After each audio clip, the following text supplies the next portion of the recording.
Tu veux faire du fromage à la maison, tu ne sais pas par où commencer ou quel matériel utiliser, pas de panique, je t'explique ce qu'il te faut vraiment et je te donne en bonus toutes les astuces pour faire ton fromage même si tu as zéro budget. C'est parti.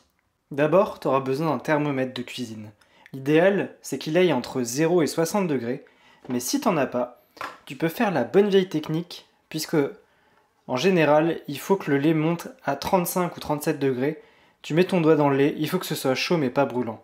C'est pas la technique la plus scientifique et la plus précise, mais pour commencer, ça le fait largement. Ensuite, tu auras besoin d'une bonne vieille marmite. Celle-là fait 10 litres, mais une marmite de 5 litres suffira largement. Il te faudra également du matériel simple comme une cuillère trouée, un bon couteau et un fouet, des choses que tu as déjà dans ta cuisine. Ensuite, tu auras aussi besoin d'une étamine. Ça va te permettre de filtrer ton fromage. Mais si tu n'as pas d'étamine chez toi, ce qui est sûrement normal, tu peux simplement utiliser un torchon que tu nettoies bien et il te fera largement l'affaire. Pour faire des recettes, tu auras besoin de moules. Tu vois, j'ai différents formats. Là, c'est pour faire des recettes avec 10 litres. Mais pour toi à la maison, je te conseille de partir sur des 5 litres. Donc tu auras besoin de moules de cette taille-là à peu près. Le mieux, c'est d'en avoir deux parce que ça peut être un peu juste. Mais les moules, c'est un peu ce qui est le plus compliqué à trouver en général, ou ce qui peut être le plus cher. Alors si tu veux commencer sans investir, commence par trouver des pots de fromage blanc. Franchement, si tu vas regarder mes premières vidéos, c'est ce que j'ai fait. Et ça fonctionne super bien. Pas besoin de se prendre la tête à acheter tout ça. Parce qu'évidemment, c'est un investissement, ça peut coûter cher au départ. Donc lance-toi sans le matériel, tu regretteras pas. Au niveau des différents moules, donc ça c'est plutôt des moules pour les tomes, on va pouvoir bien presser. Ça c'est des moules sans fond, plutôt pour les camemberts. Et ça c'est des faisselles, les bords sont un peu incurvés vers l'intérieur. Le fromage par son propre poids va se tasser. Et ça je l'utilise pour les bleus par exemple.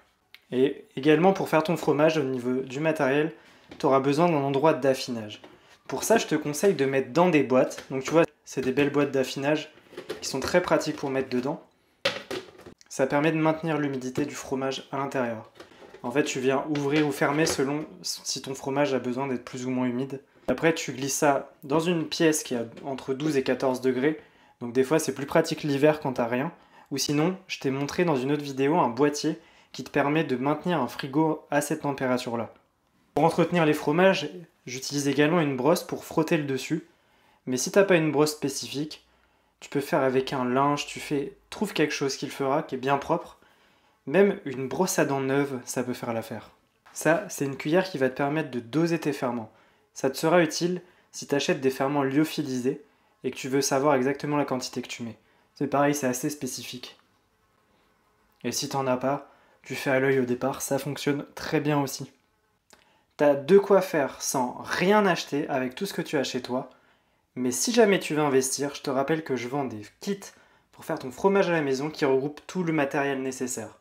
Ça représente un investissement, c'est en général 70 ou 90 € pour les kits, voire même 120 pour celui qui est complet, qui regroupe de quoi faire quasiment tous les fromages qui existent. Tu l'as vu, que tu sois équipé comme un pro ou avec les moyens du bord, tu peux totalement commencer à faire ton fromage à la maison.